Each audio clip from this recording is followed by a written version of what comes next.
Selamat pagi seluruh warga Regina Pacis. Selamat bertemu kembali dengan renungan tiap pagi yang kita adakan sebagai awal hari kita untuk bekerja maupun belajar. Bacaan Injil pada pagi ini dari Injil Matius. Marilah kita berdoa. Atas nama Bapa, Putra, dan Roh Kudus. Amin. Bacaan dari Matius bab 5 ayat 20 sampai 26. Maka aku berkata kepadamu, jika hidup keagamaanmu tidak lebih benar dari hidup keagamaan ahli-ahli Taurat dan orang-orang Farisi, sesungguhnya kamu tidak akan masuk ke dalam kerajaan surga. Kamu telah mendengar yang diberitakan kepada nenek moyang kita, jangan membunuh. Siapa yang membunuh harus dihukum. Tetapi aku berkata padamu, setiap orang yang marah terhadap saudaranya harus dihukum. Siapa yang berkata kepada saudaranya kafir harus dihadapkan ke mahkamah agama, dan siapa yang berkata jahil harus diserahkan ke dalam neraka yang menyala-nyala. Sebab itu, jika engkau mempersembahkan persembahanmu di atas mezbah, dan engkau teringat akan sesuatu yang ada di dalam hati saudaramu terhadap engkau, tinggalkanlah persembahanmu di depan mezbah itu, dan pergilah berdamai dahulu dengan saudaramu.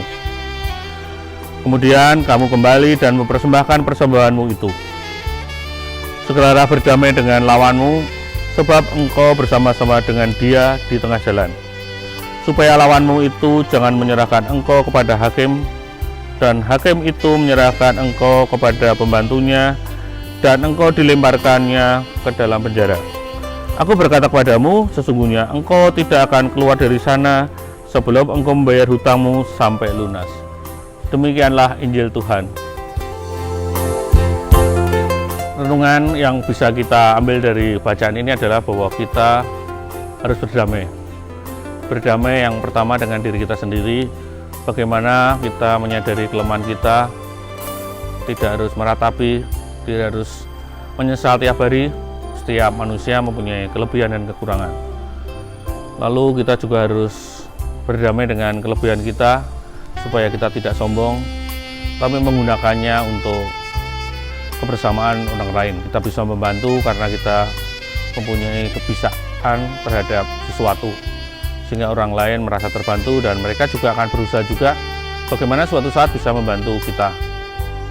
Mungkin di dalam konsep masyarakat kita ada istilah gotong royong.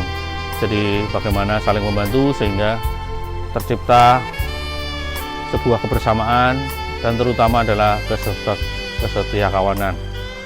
Lalu yang berikutnya, kita harus berdamai dengan lingkungan kita, terutama keluarga, teman-teman kita.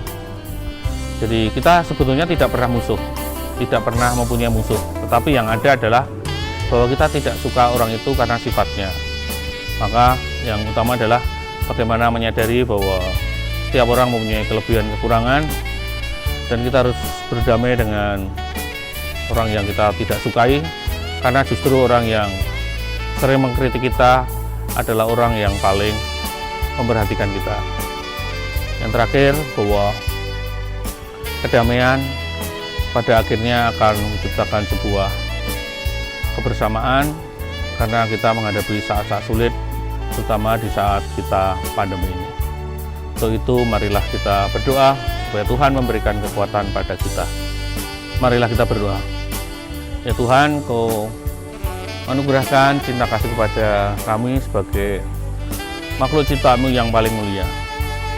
Ya Tuhan, hadirlah kedamaian di dalam diri kami, supaya antar sesama kami bisa saling menghargai, bisa saling menguatkan, sehingga tercipta kedamaian baik di dalam keluarga kami masing-masing, dalam pertemanan kami, dalam kami menjaga hubungan baik dengan para bapak ibu guru yang selalu mendidik kami untuk sebuah kemajuan, dan tak lupa berdamai dengan masyarakat kami yang menghadapi masa-masa sulit di pandemi ini, berdamai dengan COVID-19, bagaimana kami harus memperlakukan, menggunakan masker, menggunakan hand sanitizer atau mungkin menjaga kehidupan menuju hidup yang bersih.